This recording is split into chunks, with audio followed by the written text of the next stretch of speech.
The Karma studio. नमस्कार दोस्तों, मैं हूं देश त्रिपाठी और द कर्मा चैनल पर आप सभी का बहुत बहुत स्वागत है। आज द कर्मा आपके सामने एक नई पेशकश को लेकर के आया है, नए विषय को लेकर के आया है।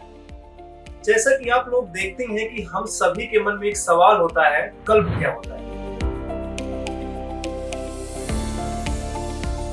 ऐसा सुनते हैं कि एक कल्प में इतने सारे वर्ष, इतने सारे साल होते हैं, इतने सारे वर्ष होते हैं और ब्रह्मा जी का सिर्फ वो एकमात्र दिन होता है। इस पर आप क्या सोचते हैं कि आखिर ऐसा क्यों होता है कि हमारे इतने वर्ष और ब्रह्मा जी का सिर्फ एक दिन? तो इस पर मैं आप लोगों को बिल्कुल सटीक तरीके से समझाऊंगा और बिल्कुल सिंपल तरीके से, जो कि आप सभी जानते हैं, आपके जीवन में चीजें गुजर रही हैं, उस तरीके से आपको बताऊंगा। हम सबसे पहले यही देखते हैं कि अगर मुझे 6 बजे जगना है तो मैं ऑफकोर्स 5:30 का अलार्म लगाता हूँ कि 5:30 अलार्म बजेगा और फिर मैं हल्के हल्के करते करते 6 तक जग जाऊंगा। ऐसा होता ही सभी के साथ। अब आप ये समझ रहे होंगे कि आखिर ये हमारे सुबह जगने से कल्प का क्या कनेक्शन है ना। तो ये इस बात को मैं आपको बता रहा हूँ कि जो कल्प है, जो कि इतनी बड़ी इकाई है हमारे समय, और हम जब अपने जीवन से जुड़ते हैं, अपने जीवन की चीजों को देखते हैं, समझते हैं, परखते हैं, तो हम सबसे पहले क्या देखते हैं, कितने बजकर कितने टाइम हुआ या फिर 6:10 हुआ। तो अगर हम समय की सबसे छोटी इकाई की बात करें तो हम यही देखते हैं कि सेकंड, है ना।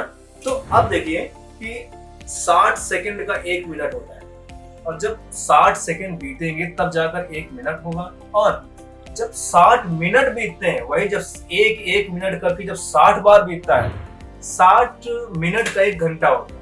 और ऐसे ही जब हम 3 घंटे बीत जाते हैं हमारे, यानी 60 मिनट करके जब 3 बार बीत जाता है, तब जाकर के हमारा एक प्रहर होता है। और प्रहर का मतलब क्या होता है कि आपने सुना होगा, सुबह हो गई, दोपहर हो गई, शाम हो गई, या फिर एक तो दोपहर के बाद अब दोपहर, या फिर सुबह यानी पहली पहर, दोपहर यानी कि उससे आपको पता लग रहा है दोपहर यानी कि दूसरी पहर। इसी तरह से जब ये हमारी पहली पहर, दूसरी पहर, तीसरी पहर और चौथी पहर, जब ये 4 प्रहर बीत जाती हैं, तब जाके हमारा सिर्फ एक दिन पूरा होता है। एक दिन का मतलब ये नहीं होता कि दिन और रात पूरी होती है। एक दिन का मतलब ये हो गया कि सिर्फ एक दिन पूरा हुआ, और वही 4 पहर रात में भी होते हैं। तो जब 4 पहर बीतेगी तब जाकर के एक रात होगी, यानी कि 4 पहर का दिन और 4 पहर की रात होगी। और हाँ, अब यही हुआ जब एक दिन बीता, हम दिन रात जब बीत चुकी हमारी, तो जब ये 7 दिन बीत जाते हैं, सभी को पता है कि एक वीक होता है, यानी कि 7 दिनों का हमारा एक वीक होता है, एक सप्ताह होता है। जब ये 4 सप्ताह बीत जाते हैं तब जाकर के हमारा एक मंथ, एक मास, एक महीना होता है ना। उसी तरह से 12 महीनों का एक साल होता है, एक वर्ष होता है। तो जो हमारी प्रक्रिया है सेकंड से लेकर के वर्ष तक, इसे हम क्या कहते हैं, एक वर्ष पूरा हो गया। पहले 1 सेकंड पूरा हुआ, 1 मिनट पूरा हुआ, फिर जाके हमारा 1 घंटा पूरा हुआ, फिर जाके 3 घंटों में हमने 1 प्रहर को पूरा किया, फिर जाकर के 4 प्रहर में 1 दिन और 4 प्रहर में 1 रात, यानी कि 8 प्रहर में हमने पूरे 1 दिन रात को पूरा किया। फिर 7 दिनों में हमने 1 सप्ताह पूरा किया, और 30 दिनों में 1 महीना, और 12 महीनों में हमने 1 वर्ष पूरा किया।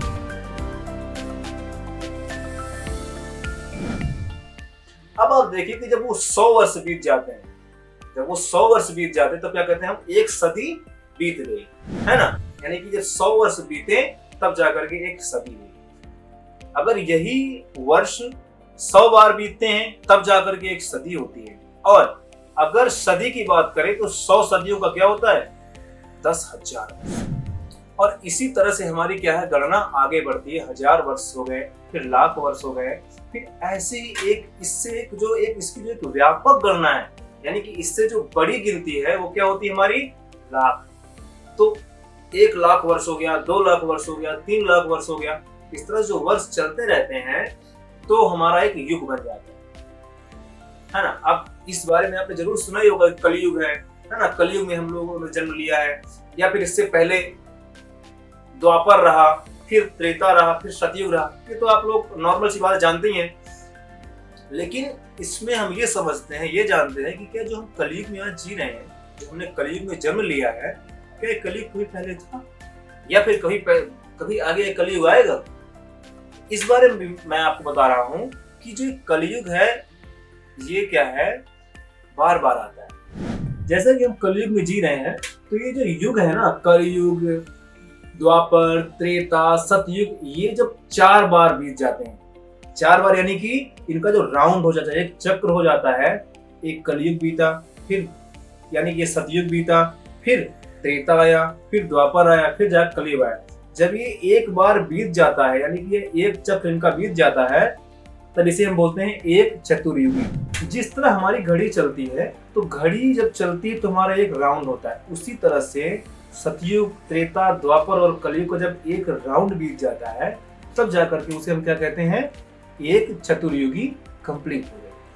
और हाँ, अब अभी तक तो इंटरेस्टिंग बात है, इसके बाद आगे और भी इंटरेस्टिंग ये है कि ये जो चतुर्युगी है, ये जो ये युग 4 बार बीतते हैं, यानी कि जब एक चतुर्युगी होती है, और ये चतुर्युगी जब बढ़ते बढ़ते बढ़ते जाके 71 बार होती है, 71 टाइम्स, यानी कि 71 बार जब ये चतुर्युगी बीत जाएगी, ये घड़ी बीत जाएगी, ये श्रृंखला कंप्लीट हो जाएगी, तब जाकर के एक मनवंतर होगा। तो अब मनवंतर हो गया, एक मनवंतर बीत चुका है, तो जब ये मनवंतर 14 बार बीतते हैं, यानी कि 71 जब जाके 14 बार बीतते हैं, 14 टाइम्स होता है, तब जाकर ये क्या होता है, सिर्फ मात्र एक कल्प, ये होता है कल्प। और उस कल्प को क्या कहते हैं हम, ब्रह्मा जी का मात्र एक दिन। यहाँ भी आप उस चीज को मत भूलिएगा, ये मात्र एक दिन है।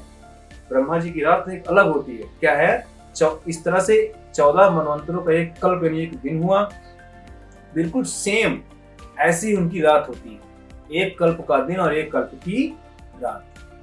तो दिन में क्या होता है, सृष्टि चलती रहती है, और जैसी रात्रि होती है तो सृष्टि क्या होती है, फिर से उसी परम ब्रह्म में, हिरण्यगर्भ में वो सृष्टि फिर से विलीन हो जाए।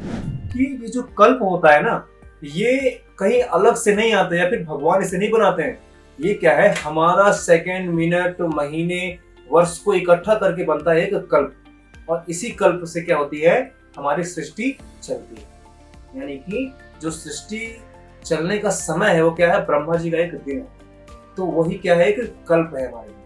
तो हमारा कल्प है, ये कल्प कहीं और नहीं, कहीं और से भी नहीं आया है, ये कल्प क्या है, हमारा ही है, हमारे सेकंड, मिनट को इकट्ठा करके क्या बनाया गया है, एक कल्प है। तो ऐसे ही आप सनातन धर्म की रोचक और अलौकिक और अनसुनी कहानियों, अनसुनी जानकारियों को जानने के लिए हमारे चैनल को देखते रहिए और हमारे साथ जुड़े रहिए। और हाँ, बेल आइकन को दबाना बिल्कुल मत भूलिएगा, क्योंकि उससे हमें क्या है, जो हमारी नई नई अपडेट्स है वो आपको मिलती रहेंगी। बहुत बहुत धन्यवाद।